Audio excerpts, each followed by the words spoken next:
In the winter of 1649, a French Jesuit priest named Paul Ragueneau was living among the Huron people near the eastern Great Lakes.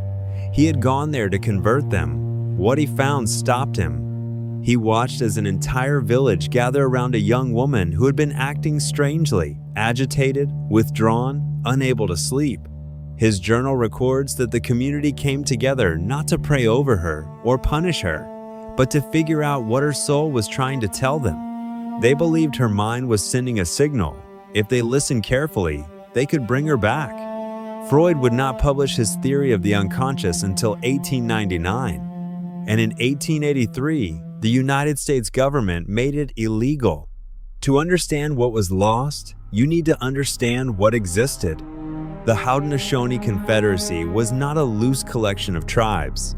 It was one of the most sophisticated governing structures on the continent. 6 nations, the Mohawk, the Oneida, the Onondaga, the Cayuga, the Seneca, and later the Tuscarora, governed by a constitution called the Great Law of Peace, a document that legal scholars have debated, some seriously, as a partial influence on the framers of the American Constitution. But this video is not about their politics, it is about their psychology. Haudenosaunee society was organized around longhouses, extended family groups of 30, 40, sometimes 60 people living and working together under one roof. Clan mothers held significant authority. Decisions were made by consensus. The community was not background noise in a person's life, it was the structure of it. This matters because their understanding of mental health was inseparable from their understanding of community. You cannot treat a mind within their framework without treating the relationships around it. We will come back to why that matters. Their spiritual framework was built around a concept called Orenda, translated loosely as a vital spirit force that every person carries. Every relationship affected it. When a person's Orenda was disturbed, when something in their inner life was unresolved or suppressed, it showed up in their behavior. They had a word for that state of disturbance. Onan Haroya described what we might today call a psychological crisis, a breakdown. And unlike many European responses to mental disturbance in the same period, which ranged from imprisonment to exorcism, the Haudenosaunee response began with a question: what does this person's soul need? In 1958, an American anthropologist named Anthony F.C. Wallace published a paper. The title was Dreams and the Wishes of the Soul. In it, he described something he had found buried in the Jesuit relations. The missionary accounts written by French priests living among Haudenosaunee and Huron communities throughout the 1600s. The missionaries had written about how these communities understood dreams, with a mixture of fascination and alarm. The Haudenosaunee believed the soul had 2 kinds of desires: desires it could express openly, and desires it could not. The hidden ones, the suppressed ones, these would accumulate over time. And when they accumulated long enough without release, they would begin to manifest as illness. Wallace read these accounts and recognized what he was looking at immediately. He wrote that the Iroquois had, in the 17th century, developed a theory of unconscious wishes that was, in its essentials, remarkably similar to what Freud would not articulate until 1899. That gap is not a footnote. Western psychology treats 1899 as the beginning of modern understanding of the unconscious mind.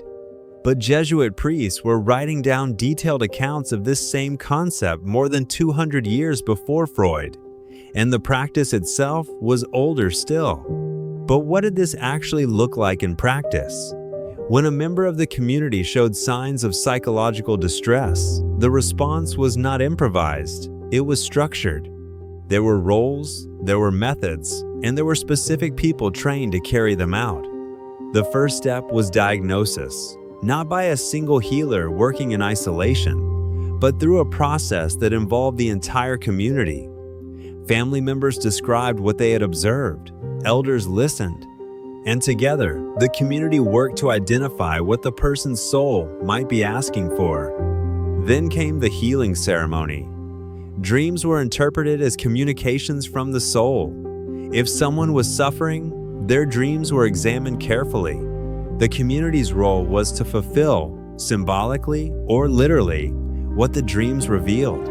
Whatever longing surfaced, whether a desire for connection, for recognition, or some specific experience that had gone unaddressed, the community acted on it. One Jesuit priest wrote that the entire village would spend days trying to determine what a disturbed person's dream required, and once they knew, they provided it. He meant this as a criticism. He did not realize he was describing something that would not be replicated in Western clinical practice until the 20th century. There was also the False-Face Society. The False-Face Society was a healing society within Haudenosaunee communities. Its members wore carved wooden masks. They conducted specific ceremonies for people suffering from certain categories of illness, including psychological disturbances. The ceremonies involved community participation, ritual movement, the burning of tobacco, and direct interaction between the healer and the person suffering. What is notable is not the specific forms, but what they reflect.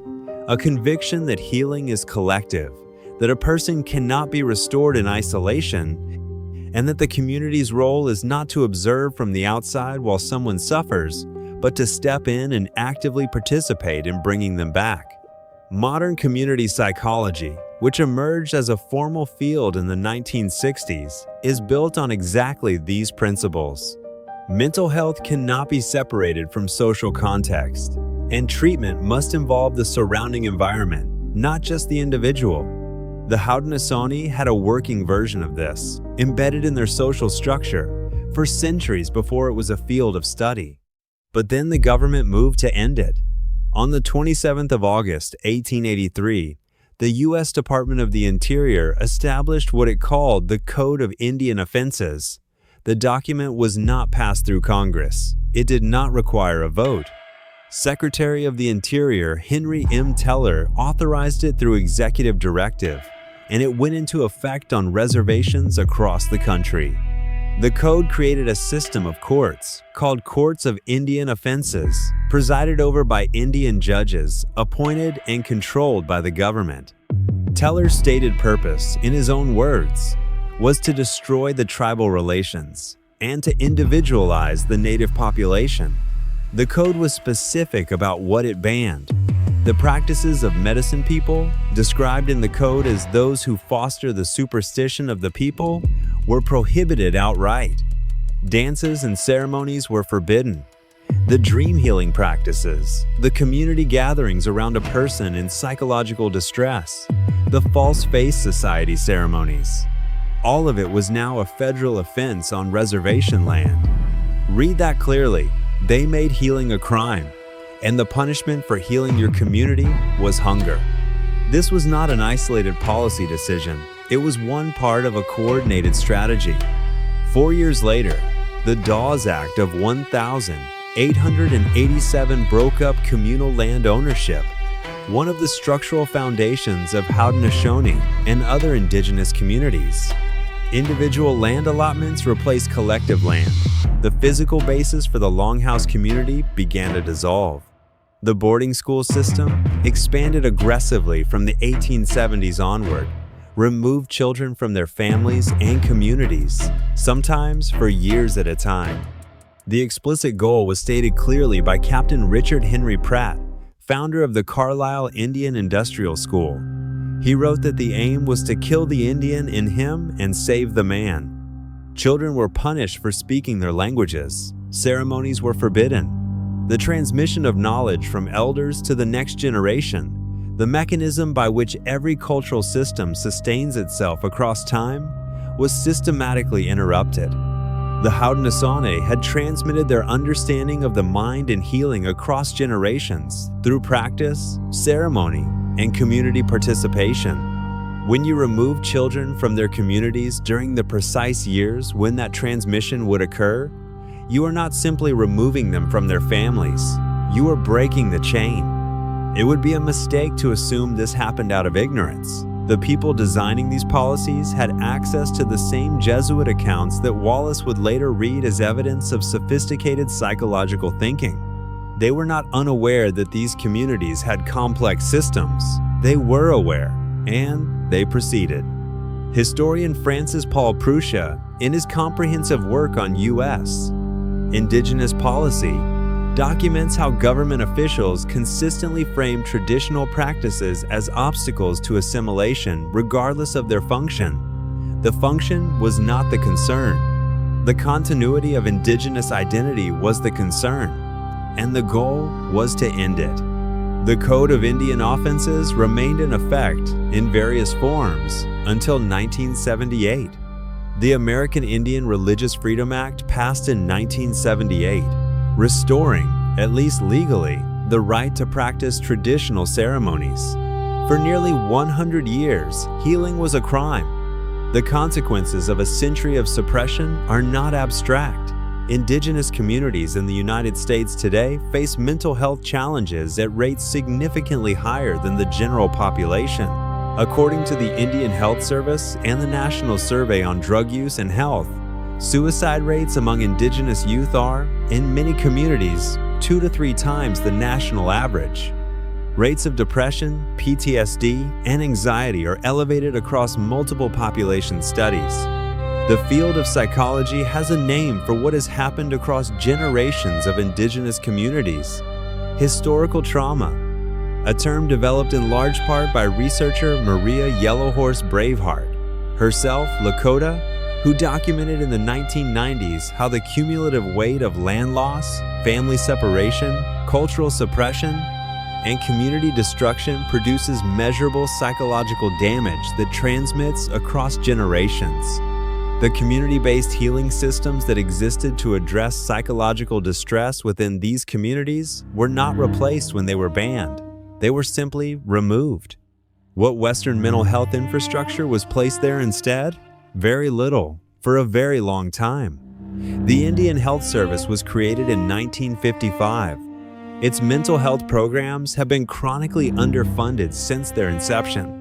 Western psychology was about to independently arrive at the same conclusion. In the early 1960s, Western psychology began formally developing what it called community mental health.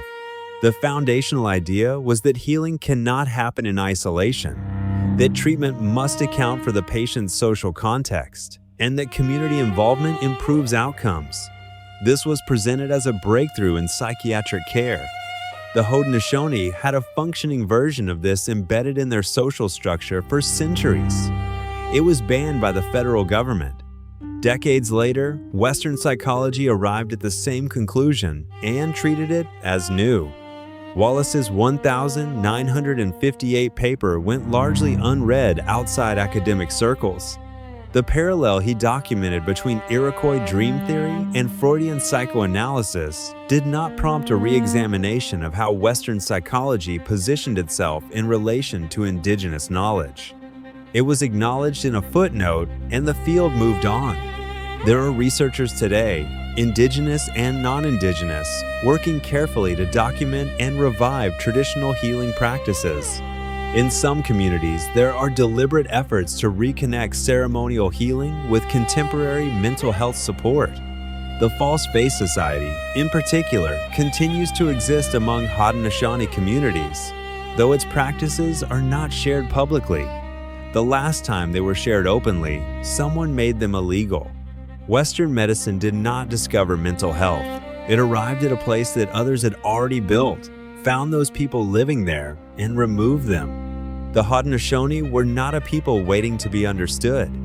They had a working model of community-based mental health care, a theory of the unconscious mind, and a structured practice of healing built around the relationship between the individual and the collective.